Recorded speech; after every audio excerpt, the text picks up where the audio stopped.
नमस्ते, सत श्री अकाल, आदाब। मैं एडवोकेट हरी, लाइव पोर्तुगल बाय हैरी की तरफ से आप सभी का स्वागत करता हूं। दोस्तों, सभी लोगों का सवाल आता है, जिन लोगों का कार्ड रिन्यूअल है उन लोगों का ये सवाल आता है, सर जी हमारे 5 साल पूरे हो गए हैं फर्स्ट कार्ड से, ये हमारा तीसरा कार्ड है या हमारा ऑलरेडी 5 साल कंप्लीट हो गए, तो हमको अभी क्या करना चाहिए? क्या हमें नॉर्मल रिन्यूअल करनी चाहिए, लॉन्गा ड्यूरेशन कार्ड अप्लाई करना चाहिए, या आर्टिकल 80 वाला जो परमानेंट कार्ड होता है पोर्तुगल का वो अप्लाई करना चाहिए? क्या एग्जैक्टली आपको करना चाहिए? और आपकी नेशनैलिटी भी अप्लाई होगी तो हमने ऑलरेडी कर दी हुई है सर जी, तो फिर हम क्या कर सकते हैं? तो देखो, मैं इस वीडियो में आपको यही चीज क्लियर कर देता हूं कि क्या करना चाहिए आपको।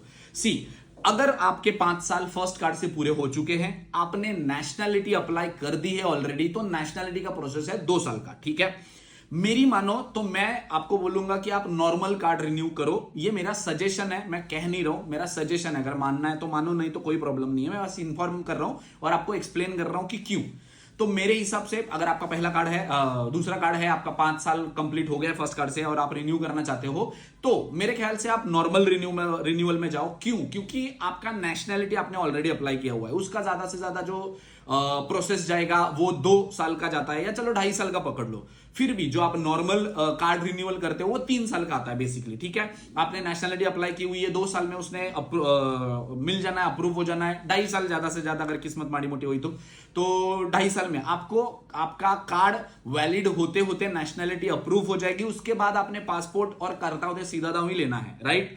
तो आपका 5 साल का कार्ड या लॉन्गा ड्यूरेशन का कार्ड लेना कुछ फायदेमंद नहीं है। क्यों फायदेमंद नहीं है? क्योंकि नॉर्मल रिन्यूअल आपको नॉर्मल पोर्टल पे मिल जाती है और वो फटक से हो जाती है, 1-2 महीने में, 3 महीने में आपको कार्ड मिल जाता है, नॉर्मल रिन्यूअल जो 3 साल का मिलेगा। ठीक है, पर अगर आप लॉन्गा ड्यूरेशन अप्लाई करना चाहते हो तो आप सभी लोगों को पता है कि लॉन्गा ड्यूरेशन की अपॉइंटमेंट आज फरवरी चल रहा है, इस 2026 में फरवरी में जिन लोगों ने लॉन्गा ड्यूरेशन अप्लाई किया है उनकी अपॉइंटमेंट उनको नवंबर या अक्टूबर महीने में मिल रही है, 10वें 11वें महीने में मिल रही है। तब तक आपके पास ना कार्ड है, कार्ड रहेगा ना, वैलिड कार्ड रहेगा ना, आप इंडिया, पाकिस्तान, नेपाल, बांग्लादेश जा पाओगे, ना आप किसी और कंट्री में काम करते हो, A1 सर्टिफिकेट पे कर नहीं पाओगे, ट्रैवल नहीं कर पाओगे, कुछ इमरजेंसी पड़ी तो जा नहीं पाओगे।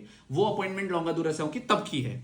और आर्टिकल 80 का तो खैर परमानेंट रेसिडेंसी का अपॉइंटमेंट तो यहाँ पे ऑनलाइन मिलता है नहीं, आपको कोर्ट केस करके करना पड़ता है, वो भी 4 से 6 महीने का टाइम लेता है। फिर आपको अपॉइंटमेंट मिलती है, वो भी 3 महीने बाद की मिलती है, तो आपको ऐसे भी 10 महीने लग जाने हैं। ठीक है, तो मेरे ख्याल से, या आप खुद सोचो ना कि आपके पास एक रिन्यूअल का कार्ड हो 3 साल का, जो आपको फटक से मिल जाए ऑनलाइन पोर्टल पे, ज्यादा झंझट मारी भी नहीं है, फटक से अप्रूव हो जाता है, फटक से मिल जाता है। ठीक है, साथ ही साथ आपका नेशनैलिटी अप्लाई है वो भी अप्रूव हो जाती है, तो उसके बाद आपको वैसे भी आप करता हूं सीधा दाव या पासपोर्ट तो ले ही लोगे, है ना? तो आपका कार्ड खत्म होने से पहले तो आपकी नेशनैलिटी आ जाएगी। तो लॉन्गा ड्यूरेशन कार्ड या परमानेंसी कार्ड अप्लाई करने में कोई आपको बेनिफिट है नहीं, क्योंकि उसमें आपके पैसे, टाइम, आपका अगर आप टीवीडी वगैरह चलाते हो तो फिर तो आपको तो पता ही है कि बिना आपका कार्ड वैलिड रहे, आपको वो टीवीडी रिन्यू नहीं करते तो आप चला भी नहीं पाओगे, तो बहुत सारे काम आपके अटक जाएंगे। तो ये मेरा सजेशन है कि आप कार्ड रिन्यू करो, नॉर्मल 3 साल वाला, अगर आपके नेशनैलिटी ऑलरेडी अप्लाई हुई है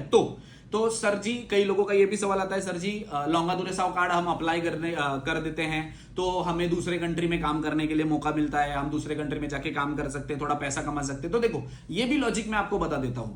आपको अपॉइंटमेंट, मान लो आपने आज लॉन्गा ड्यूरेशन अप्लाई कर दिया, आपने रिन्यूअल नहीं अप्लाई किया, ठीक है, 3 साल वाला नहीं, आपने 5 साल वाला लॉन्गा ड्यूरेशन अप्लाई किया, आपको जो कार्ड का अपॉइंटमेंट मिलता है बायोमेट्रिक का लॉन्गा ड्यूरेशन में, वो मिलता है अक्टूबर नवंबर में। ठीक है, आपका ये 1 साल तो बर्बाद हो गया। ठीक है, एक साइड में लॉन्गा ड्यूरेशन अप्लाई किया, उसका 1 साल हो गया, आपको सिर्फ कार्ड मिलने और आपको पता है बायोमेट्रिक हो जाने के बाद कौन सा वो लोगों ने 2 दिन में आपको कार्ड दे देना है, वो भी, उसको भी टाइम लगता है, और प्लस डॉक्यूमेंट भी, आपका जो लैंग्वेज सर्टिफिकेट होगा, आपकी पीसीसी होगी, कितना झंझट मारी है। ठीक है, वो 1 साल तो गया, कार्ड आने तक आपका और 2-4 महीना चला जाएगा, तो 1-1.5 साल तो आपका ऐसे ही चला जाएगा। ठीक है, तो 1-1.5 साल के बाद आप अगर बाहर जाते भी हो और मान लो अगले 6 महीने में आपका नेशनैलिटी भी आ गया, तो आपने 6 महीने में कौन सा बहुत ज्यादा पैसा कमा के बंगला बांध लेना है ना? उसके ही अगेंस्ट में आप देख लो, 3 साल का आपका कार्ड है, वो रिन्यू कर लो आप। रिन्यू करने के बाद आपको 3 साल का कार्ड मिलेगा, यहां पे रुक जाओ, क्या पता आपकी किस्मत बहुत अच्छी हो, 1 साल के अंदर, 1.25 साल के अंदर, 1.5 साल के अंदर भगवान करे आपकी नेशनैलिटी भी आ जाए, तो फिर तो आपका काम हो ही जाएगा ना, कोई प्रॉब्लम तो है नहीं। तो मेरे ख्याल से अगर आपका 5 साल पूरे हो गए फर्स्ट कार्ड से, तो आपको लॉन्गा ड्यूरेशन नहीं अप्लाई करना चाहिए, परमानेंसी कार्ड नहीं अप्लाई करना चाहिए। इंस्टेड आप 3 साल की जो नॉर्मल रिन्यूअल है वो पोर्टल पे आप अप्लाई कर दो, वो आपके लिए बेनिफिट होगी। ये मेरा सजेशन है, मेरा सजेशन है, ये मेरा पर्सनल ओपिनियन है। आपको सुनना है, लेना है, आप अपने जिंदगी का डिसीजन खुद ले लो, ठीक है। क्योंकि आपने नेशनलिटी भी अप्लाई कर लेनी है, तो आपको वैसे भी 2 साल के अंदर वो 3 साल की रेसिडेंसी मिलेगी जो नॉर्मल करोगे आप, उसमें 2 साल के अंदर आपको नेशनलिटी मिल जाएगी। आप नेशनलिटी का जो पासपोर्ट है, करता हूं तो सीधा था, वो ले ही लोगे, ठीक है। तो इस हिसाब से करो, देखो आपको अगर ठीक लगता है तो। ये मेरा एक सजेशन था, मैंने एक्सप्लेन कर दिया है। रेस्ट अगर इस रिलेटेड कोई भी इंफॉर्मेशन गाइडेंस चाहिए होगी तो वीडियो के नीचे कमेंट कर सकते हैं। Thank you so much.